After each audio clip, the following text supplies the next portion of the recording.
amigos e amigas, sejam muito bem-vindos e bem-vindas ao nosso podcast Elas Podem. E essa semana a nossa entrevista é super importante, super especial. Temos essa convidada querida, Cristiane Gervasi, assistente social, que vem conversar conosco um pouco sobre os benefícios sociais e garantias de direito para as mulheres vítimas de violência. Seja muito bem-vinda, Cris. Obrigada, é uma honra estar aqui com vocês. Então vamos lá, né? A gente preparou aqui algumas perguntas. Eu sei que você é conhecida em todo o estado de Alagoas, mas pode ser que quem esteja nos assistindo também, né, não lhe conheça. Então a nossa pergunta inicial é: quem é Cristiano Gervásio?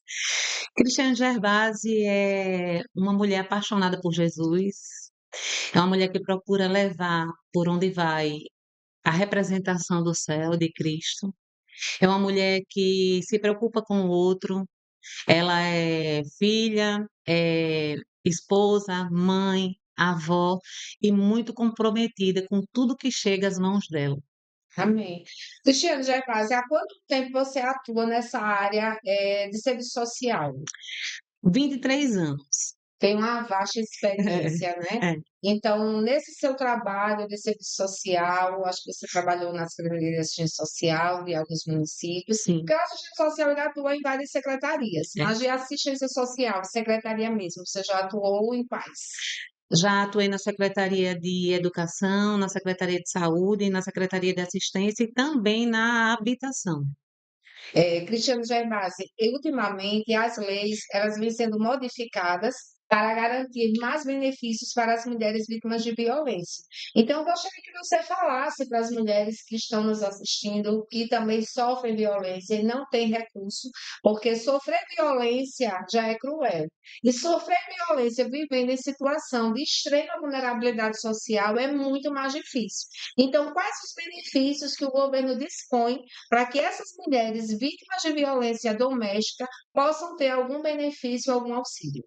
As mulheres que sofrem violência doméstica, elas têm direito a auxílio moradia, né?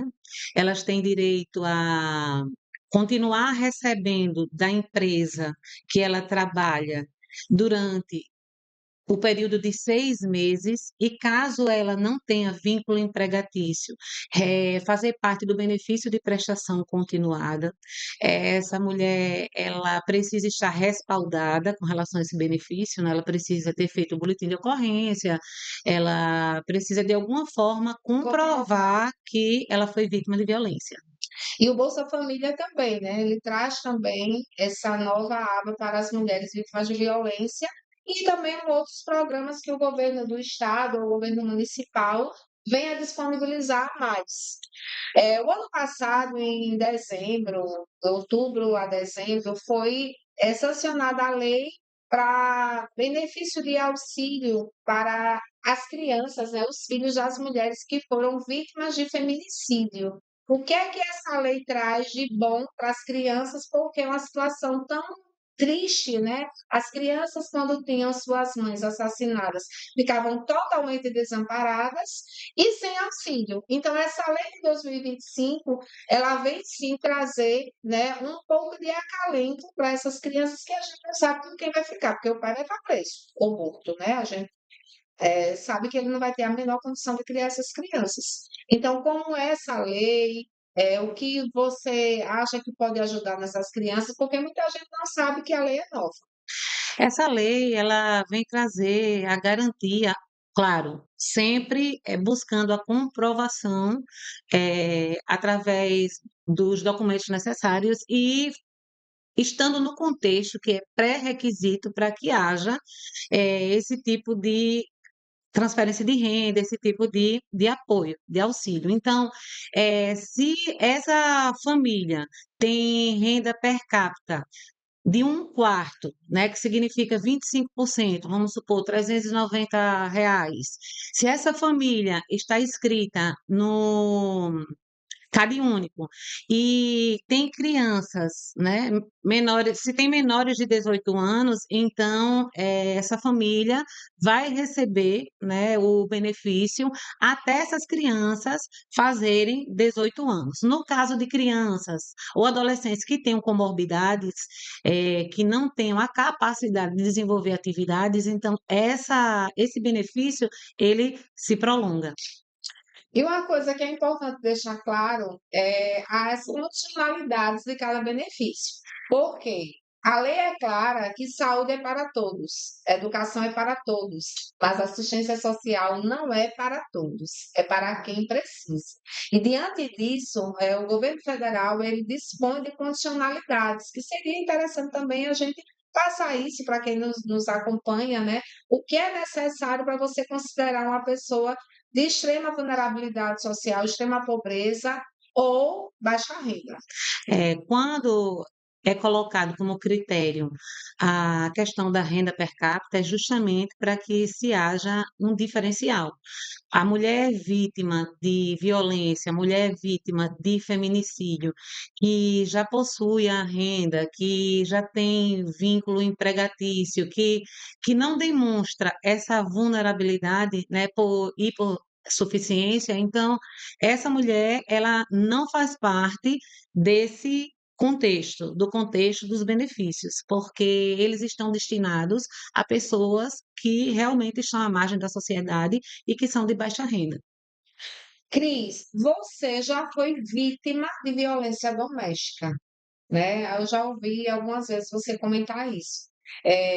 Como foi vivenciar isso? Que marcas trouxeram para você? Né? Se você pode falar sobre isso, tem algum problema de falar? Não, posso falar. Então, passa aí para a gente a sua vivência, né, nessa situação.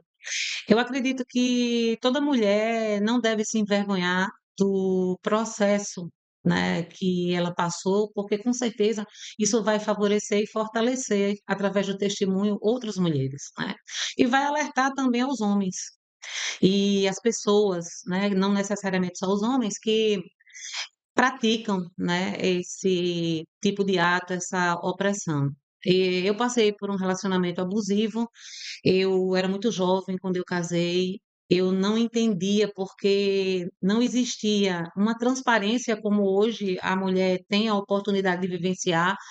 Os meios de comunicação, né, as redes sociais estão sempre As evidenciando secretarias da as secretarias da mulher, exatamente, como você, né, com essa iniciativa aqui, através da secretaria, tem feito, que eu acho de fundamental importância, né?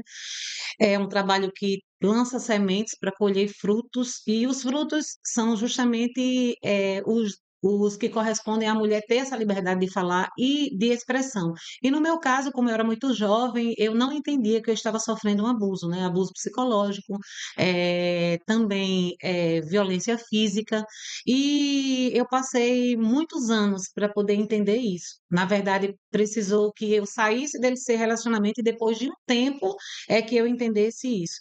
Mas o que Você eu chegou a ser ameaçada de morte? fui ameaçada de morte e foi algo assim bem sério, né? O companheiro armado e tudo mais, né?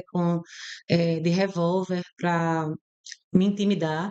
E naquele momento eu sei que a mão de Deus foi que me tirou da situação, né? Para que hoje eu estivesse aqui, que eu pudesse contar, testemunhar e que eu pudesse alertar as mulheres para que elas tenham a percepção dos indícios que são dados, para que ela possa entender o valor que ela tem, para que ela não venha aceitar qualquer tipo de pessoa na vida dela, né? E naquela ocasião em que eu me encontrei sendo intimidada com uma arma, eu só pensava em ter a chance de sair daquela situação para poder continuar sendo mãe, para poder continuar sendo profissional, né? Mas quando você vivia essa violência, a sua mãe, sua família lhe apoiavam para que você saísse desse relacionamento ou você tinha medo e não tinha apoio? Na verdade, todos os indícios de violência, com exceção desse, eram dados em público, só que não no meu contexto familiar. No contexto contexto familiar dele. Eu escondia, né, da minha família, mas eu sempre tive apoio. E eu tenho certeza que se eu tive apoio para questões muito inferiores, com certeza se eu tivesse falado, se eu tivesse tido essa Quantos anos você viveu esse relacionamento? 13 anos. Muito tempo. Né? Então, assim, a gente deixa essa mensagem, né, para as mulheres que não se calem, denunciem, não espere 13 anos, um É, mês ou dois. A gente viu recentemente o caso da médica que foi agredida pelo Rafaela Brilhante, né, pelo cantor João Lima. sim. Na plena lua de mel, ela estava sofrendo essas agressões e ela ainda esperou 2 meses, né, gravando, acho que para ter provas, para poder denunciar. Mas isso trouxe traumas e sequelas, como traz para muita gente. E é importante que se busque ajuda para um acompanhamento psicológico. Não sei se você chegou a ter esse suporte, esse acompanhamento para sair dessa situação que com certeza traumatizou você, suas filhas. Eu tive um acompanhamento psicológico, na verdade, tardio, porque quando eu busquei, eu já estava no ápice da situação, tendo crise de ansiedade, passei por depressão, tudo isso em decorrência de situações pontuais vivenciadas e não que não foram cuidadas, né?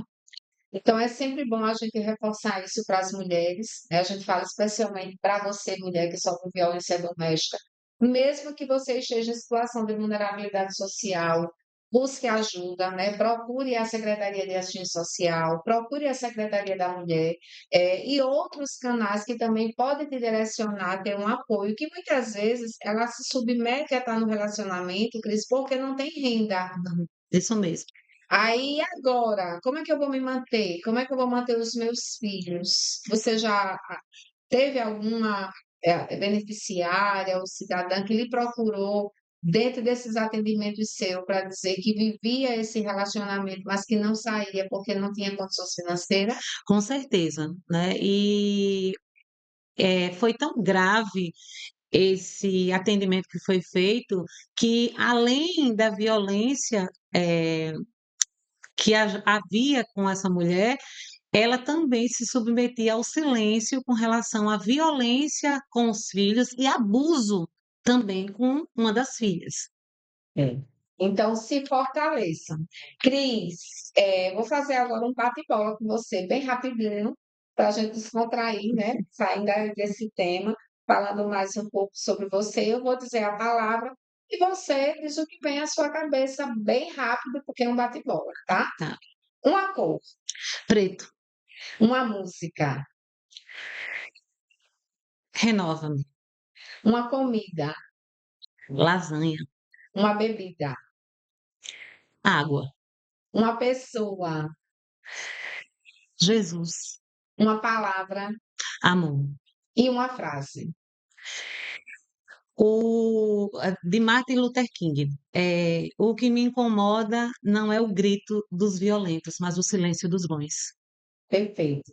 Cris, a gente está finalizando o nosso podcast. Quero agradecer a sua presença, a sua contribuição. Você que é assistente social tão experiente, 23 anos fazendo esse trabalho de amor, de acolhimento. E aí eu deixo um espaço para as suas considerações finais. Eu também quero agradecer pela oportunidade e confiança. Quero dizer que honro a sua vida como a profissional, a mulher, a filha, a irmã que você é. E quero deixar um recado, né, para as mulheres. Quero dizer que o nome do podcast é Elas Podem, mas que não se trata só de um nome de podcast. Eu quero dizer que toda mulher pode, toda mulher é capaz. E nós fomos instituídas como pessoas que transcendem aquilo que é posto. Tanto é que no decorrer da história nós ultrapassamos vários limites. Então eu quero dizer, não se cale, não se oprima, tenha coragem e denuncie. Pois é. E talvez, né, com certeza, talvez não, com certeza, a sua denúncia, a sua coragem vai mudar a sua vida, assim como mudou a da Cris, Sim. né, que teve a iniciativa, teve a coragem de sair desse relacionamento abusivo e hoje está aí, criou suas filhas, assistente social e está contribuindo hoje com a política de fortalecimento para as mulheres. Sim. Obrigada, Cris. Tchau, pessoal. Até a próxima.